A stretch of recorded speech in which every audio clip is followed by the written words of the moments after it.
Area 15 is going to open, well, when this craziness is over, but it's an immersive experience complex, really.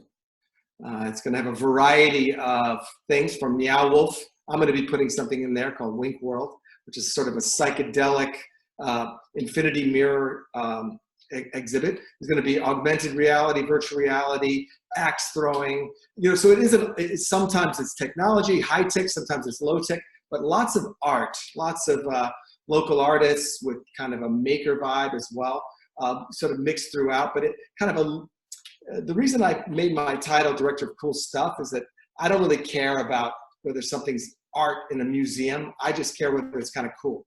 And I think a lot of people are like that today, whether it's a piece of technology, whether it's a way you're throwing an axe, or whether it's a piece of so-called art. I think there's a kind of a non-pretentious, fun-oriented, but artful, a desire to be a kind of around a great aesthetic experience. But actually, no, we want you guys to own the real aliens and the Area 15. We're about bringing the inner alien out. It's about self-expression. So we're using aliens as a metaphor for just being yourself and being very artistic and expressive. And Winston Fisher and Michael Beneville came up with this idea a couple of years ago, and it's really their vision. And when they told me about it, I was so excited because I really wanted to get back to starting something new and that early kind of startup feeling of just being an artist and creating something and feeling like you're creating something in a medium that's about to emerge, about to blow up.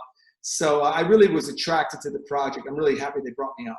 And to keep the light shining. That's really what Area 15 is. It's about shining light on the world. It's just about positive vibes and stuff. And this is a hard time. We don't want to be tone deaf to the suffering, but we want people to band together, and as people do in these situations. And so we wanted to do something that kind of kept things a little bit light and also just had a message of like, let's work together.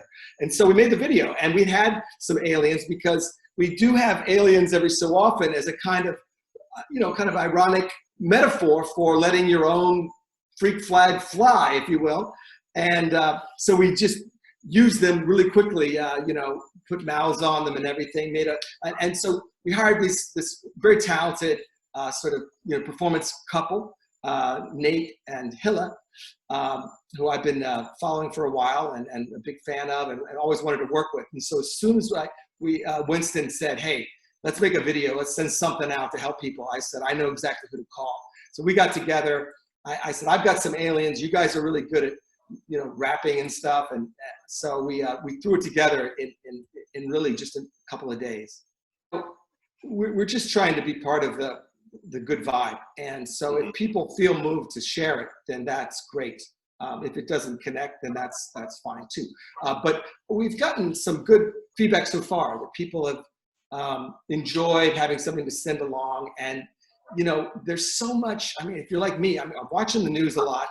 God, a lot of the same stuff and a lot of just heavy stuff. And it's important. I'm not trying to avoid it, but I think having a little different take on it and some leadership from the artists. I mean, artists always, as you see on the internet, it's not just us. Artists have a unique response to times like this. And there's a way that there's the function that artists have. They're not the ones making the decisions, the policy, how to spend the money, how to respond. That's the politician's job. But the artist's job is to provide cultural leadership and perspective and to balance things out. And so that was our goal, is to help in that side of things. A lot of other people are doing it as well. Yeah, definitely. I've been finding a lot of them online. This is my humble opinion, by far the most entertaining so far. Do you know, are you able to speak how you came up with the names of the aliens? Well, because I pulled in Nate and Hilla, I thought, well, they're not really Nate and Hilla anymore. It's Nilly and Hilly. Mm-hmm. And we just thought that was a funny name. Kind of reminds me of Milli Vanilli. I'm dating myself here, but for people over a certain age, they'll remember fondly on a very funny musical group. You can Google that. But so yeah, that's kind of where the names came from. All right. Well, thank you very much for taking the time. Appreciate it. And I'll go ahead and end the recording. And we will, I'm going to